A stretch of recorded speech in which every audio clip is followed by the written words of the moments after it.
Assalamualaikum warahmatullahi wabarakatuh. Bismillahirrahmanirrahim. Tabarakalladzi nazzalal furqana ala 'abdihi liyakuna lil 'alamina nadhira.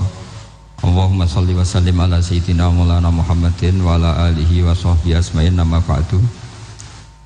Yang sangat kula hormati keluarga besar Raden Asnawi sedanten mawon mulai Gus Hafid bin Ni'am bin Zuhri bin Raden Asnawi sedanten keluarga santri niki kudanan nggih niati dudusan nonton mawon.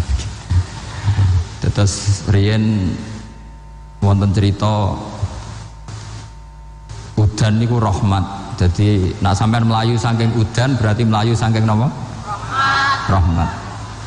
Terus niki terus cara berpikir niku udan niku rahmat, terus termasuk tobat sing sah niku dawuh Imam Ghazali kon adus nganggo banyu udan sing ceblok langsung, mergo nak liwat kenteng kadang kentenge iku hasil sumbangan proposal. Terus mun sing langsung mawon, sing liwat plastik mun mboten mandi niku. Mboten mandi niku sing niku mau sama niku. Terus dulu di antara syarat tobat niku dawuh Imam Ghazali niku adus udan sing perawan, maksudnya sing asli ceblok saking pundi langit niku langsung sampean nombe. Nak tepak nggih tobat, nak mboten tepak nggih lara niku. Mergi asli. Terus kula matur nuwun sangat jenengan hormat teng Raden Asnawi. Beliau sekarang generasi keempat ya, wonten sing generasi ketiga. Nasab kula kepanggih Raden Asnawi teng Asnawi sepuh. Terus Mbak Raden Asnawi gadah bah namine Abdullah Husnen, terus Ibu Ayu Sofia niku binti Asnawi sepuh.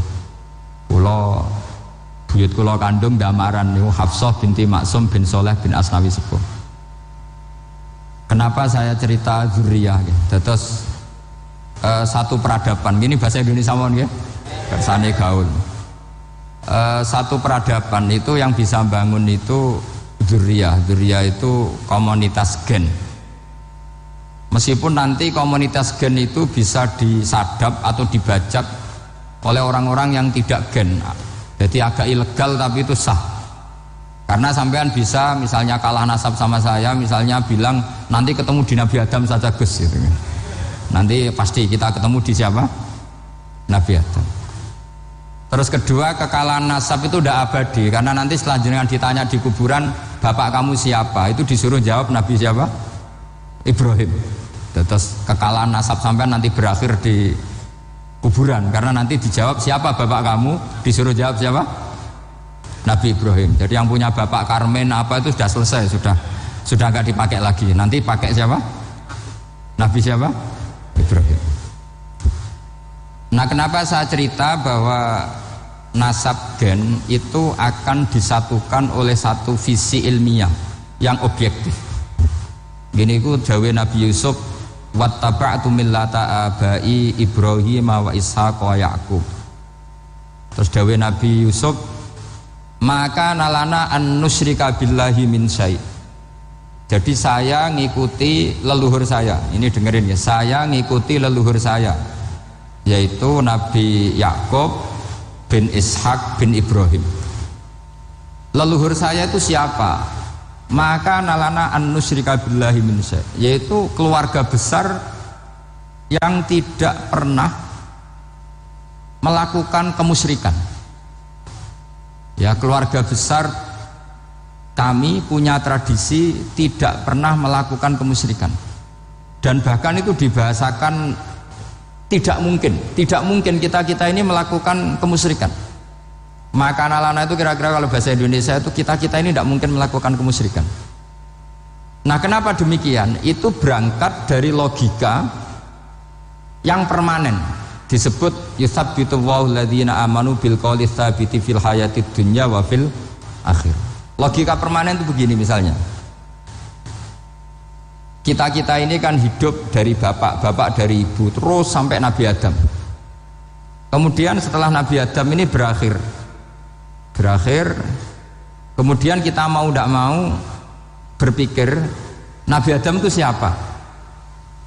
Terus diterangkan ternyata Nabi Adam itu satu makhluk hidup yang mulanya dari tanah, lewat wahyu Allah, lewat titah Allah kun, kemudian jadi manusia yang bernama Adam. Sebelum Adam ada bumi, ada langit, ada cakrawala, macam-macam. Kemudian itu kita rumuskan lagi, asal usulnya adalah tidak ada, adamiyun makhdun. Akhirnya kita tahu bahwa alam raya ini diwujudkan setelah dari tidak ada. Nah tentu terus kita berpikir, dari tidak ada menjadi ada itu pasti penyebabnya adalah sesuatu yang ada. Nah yang ada itu disebut wajibil wujud. Karena wajibil wujud ini wujud sendiri, nggak ada saingannya. Karena Allahu wala syai'amahu, Allah ada dan tidak ada pesaingnya. Maka kita ini berpikir nggak mungkin ada kekuatan manapun yang menyamai Allah, sehingga nggak ada Yesus mungkin menyamai Allah, nggak ada Fir'aun, nggak ada Lata, nggak ada Uzza. Makanya disebut maka nalana an nusyrika billahi min syai'. Kita ini tidak mungkin melakukan kemusyrikan. Sama tidak usah tanya saya, Gus, tapi orang menjadi musyrik itu kan mungkin. Jawabannya itu tetap nggak mungkin. Kemusyrikan itu satu teori yang nggak mungkin. Tapi kalau orang musyrik itu mungkin. Memang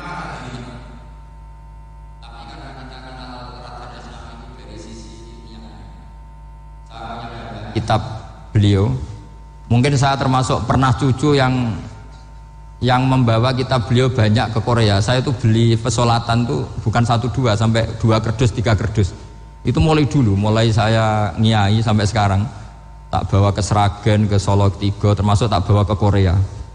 Jadi mungkin ya ini GR saya ngaji di sini itu barokahnya jualan pesolatan. Tapi bukan jualan yang cari laba, enggak, karena tak gratiskan, tapi itu dagang akhirat lah kira-kira gitu. Jadi kalau saya masuk neraka kita era pantas, bakul pesolatan kok masuk neraka gitu, kayak itu gak pantas itu. Karena saya termasuk orang ya yang cara berpikir itu optimis. Dulu di sini ada orang alim alama namanya Raden Asnawi. Terus kemudian sejarah agak berpolemik, ada yang mengatakan beliau itu muridnya Syekh Nawawi, ada yang mengatakan tidak. Apapun itu yang saya yakini adalah beliau ya saling istifadah lah, saling bermanfaat bagi Syekh Nawawi Banten. Saya punya catatan sejarah banyak tentang Raden Asnawi karena guru-guru kita itu akan ketemu di Syekh Nawawi Banten. Yaitu kita tahu misalnya saya ngaji Mbah Mun ngaji Mbah Zubair misalnya ngaji Syekh Fakih Mas Kumambang, ngaji Mbah Mahfud, terus ngaji Sayyid Abi Bakar Sato, terus ngaji Sayyid Zaini Dahlan. Kalau keluarga sini mungkin misalnya Gus Hafid, Mbah Niam, Mbah Zuhri, terus Raden Asnawi. Raden Asnawi kita tahu nikah dari istri mudanya Syekh Nawawi, yaitu Nyai Hamdana. Saya sering diceritani Mbah Mun, terus Nyai Hamdana punya anak yang namanya Zuhriyah dari Syekh Nawawi. Kemudian setelah dinikahi Raden Asnawi punya anak namanya Zuhri, Minan, Niam, terus sampai ke Gus Hafid itu, Hafid bin Niam. Kenapa saya cerita ini? Karena kealiman itu adalah sesuatu yang dibanggakan Allah. Imam Amudi itu ulama ahli matematika. Jadi ada ulama itu ahli matematika. Dia nggak pernah ngajarkan pesolatan, zakat, sholat, tapi dia ngajar matematika. Kemudian dari matematika itu beliau menjadi ahli tauhid. Sehingga nanti Munkar Nakir itu nggak akan tanya dia marabbuka wa manabuka, karena dia punya rencana. Yang ngajar tauhid itu saya, kata. Jadi kalau dia akan marabbuka, pangeran kamu itu siapa? Malaikat malah dilawan. Kamu pernah ngajar tauhid? Saya ini guru tauhid. Singkat cerita, saking keramatnya Imam Amudi, kata Allah, ya Amudi, presentasikan ilmu tauhid yang lewat jalur matematika ke semua malaikat saya. Semua malaikat saya tahu cara berpikir matematis. Karena malaikat itu imannya itu iman mauhibah, karena dia malaikat ya iman karena tahu neraka, tahu surga, terus dia iman. Kalau kita ndak, kita iman tuh pakai logika, jadi lebih keren. Loh betul.